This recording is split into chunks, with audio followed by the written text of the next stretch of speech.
This is the HS Game Time Roundup with Pep Fernandez, powered by Paradise Chevrolet Cadillac. Standards for excellence.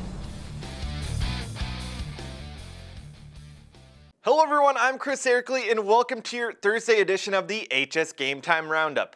We begin with possible changes in CIF sports transfer rules, where a vote will be made on Friday to decide if high school transfers will now only be required to sit out 30 days of their sports season instead of the entire year. HSGT's Greg Patton and Pep Fernandez discuss some of the effects this vote could have on high school sports. There is a concern that, you already have this situation where elite programs, really good programs, are attracting kids, and they're going to programs where they're more high profile, it looks to the small schools like this is going to exacerbate that problem, and that could trend. But some people are thinking it's just only going to involve a very few number of students, and it's really going to be business as usual for the vast majority of high school athletes. To see the rest of this video, check it out right here on the HS Game Time page, and be sure to look for Greg Patton's column Friday in the Press Enterprise for more. Now to the pool for the Inland Valley League swimming finals. On the boys' side in the 100-yard freestyle, it would be La Sierra's Greg Trimmer coming up with the win for the Eagles. And in the boys' 400 freestyle relay, it would be Canyon Springs taking the win, anchored by McKay Palmer. The win gave Canyon Springs the meet victory and a three-way tie for the league title with Ramona and La Sierra. On the girls' side in the 200 freestyle relay, it would be La Sierra taking the win. They would win 9 of 11 events on the day on their way to winning the Inland Valley League meet.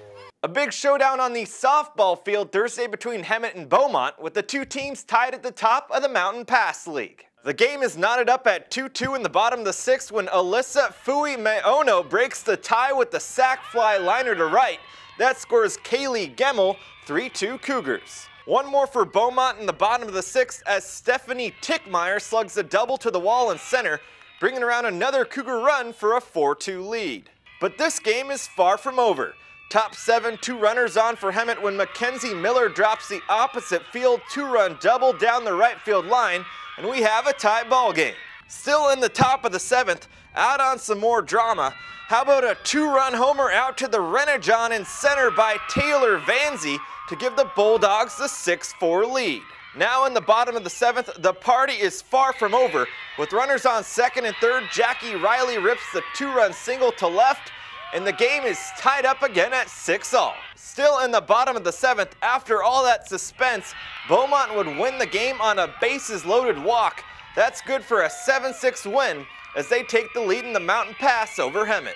And finally, rewinding to Wednesday for the Southwestern League track and field finals at Great Oak, an impressive showing in the girls' 100 hurdles as Vista Marietta's Jasmine Graham takes first with a time of 14.51 seconds. And a close finish in the girls' 1600 relay as Temecula Valley manages to pull out the win despite a late push by Vista Marietta, but the Broncos girls would be the ones taking first place overall with a final score of 217. On the boys' side, Marietta Valley's Peter Chapman would fly over the competition, dominating the pole vault with a best of 15 feet 6 inches, over a foot better than second place. And a close, controversial finish in the boys' 300 hurdles. Lots of contact at the end between Great Oak's Dwayne Solomon and Vista's Darian Williams. The two would be divided by just 2 1/1000ths of a second, as Solomon takes the win in the 300 hurdles at 38.4 seconds. Vista, though, would take the overall win for the meet at 193.5. And that does it for this edition of the HS Game Time Roundup, but be sure to keep an eye out Friday. We'll have highlights from today's Big 8 track and field finals. I'm Chris Erickley, and we'll see you next time.